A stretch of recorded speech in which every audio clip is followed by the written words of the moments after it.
Hello, এই যে আবার চলে এলাম। আমি এখানে পোলাও মশলা দিয়েছি, আর এই যে একটু ঘি ছড়িয়ে দিলাম। পোলাও তো একটু ঘি, একটু একটু চিনি দিলাম। পোলাও একটু মিষ্টি মিষ্টি হয়, চিকেন পোলাও হলেও।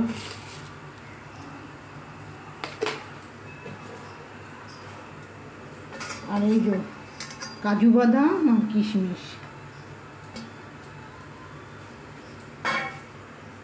আর একটু এই যে পেঁয়াজ ভাজা।